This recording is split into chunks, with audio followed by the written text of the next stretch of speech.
Hi, this is Donna Dakey, and you're listening to Mindfully Connected.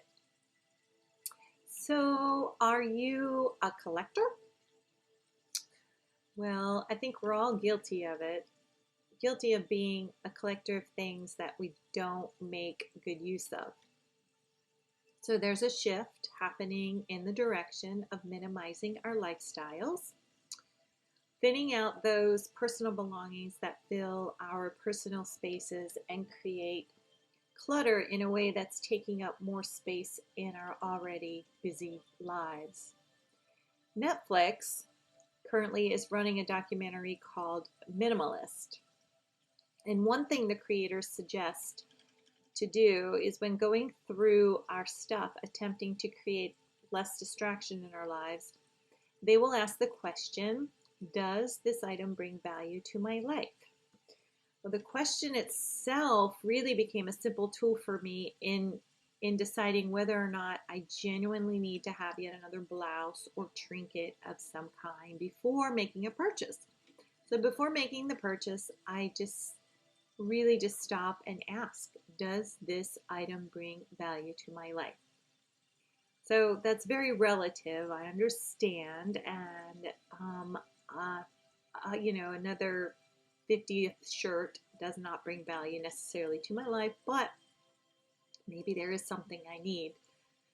But it also made me think further, really into the idea of how we collect tools for our mental and emotional well being, and perhaps the necessity to declutter or rotate some of those out.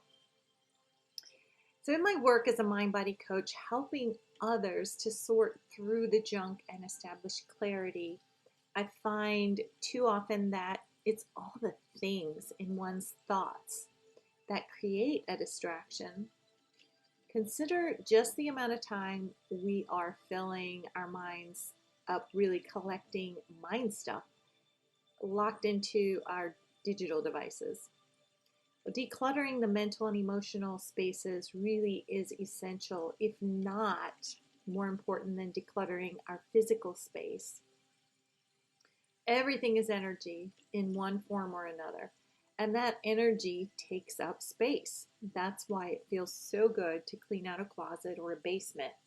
Doing so is very liberating, and it allows just for our energy to expand.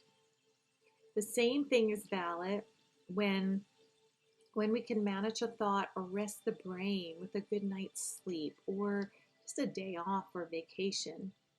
We know that housekeeping is necessary, but struggle so often to do it because we become overwhelmed by getting started or by what to keep and what to let go of.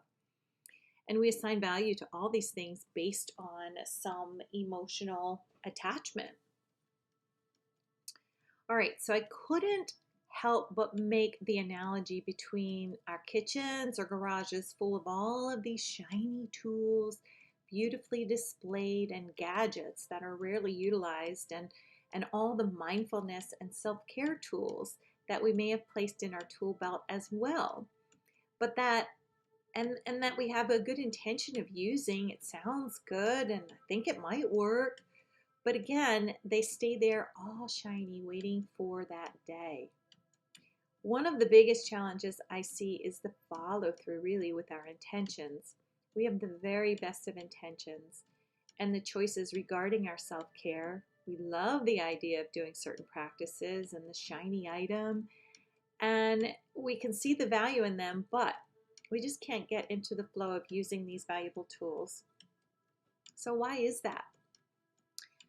Is it perhaps time to clean out the self-care tool belt as well, decluttering or rotating out what does not add value to our lives?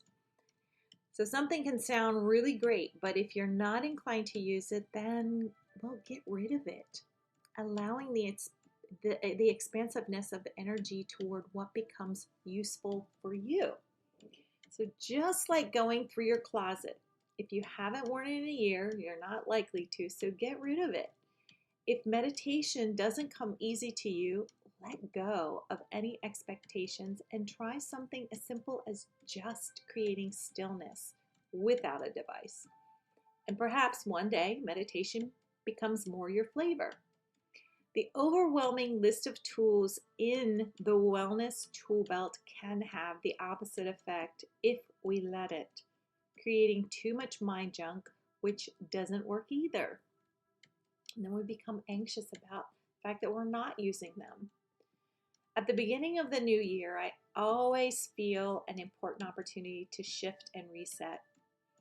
Cleaning out and restarting gives us new incentive. So when thinking about, well, the new year or the new month or the new day, doesn't matter. Consider what adds value to your life. Maybe start with cleaning out a closet and see where that leads. Next, consider what ideas you have about self-care regarding mental clutter and living into the year, the month, the day with less stress and more clarity. Thinning out the self-care tool belt and making room for those shiny tools that genuinely bring value to your life. So, here's a few suggestions for switching it up, rotating out those tools that sound good, but they don't leave your tool belt. Take baby steps, trying different things on for size, and if you're not wearing it, well, chuck it, at least for now.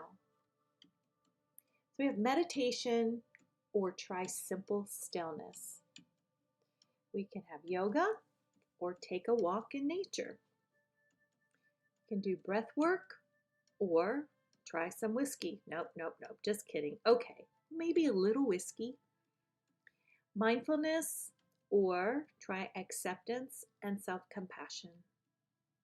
Every day, well, try most days. Saying yes or try maybe saying maybe next time. Affirming or just try gratitude. Church or try quiet prayer.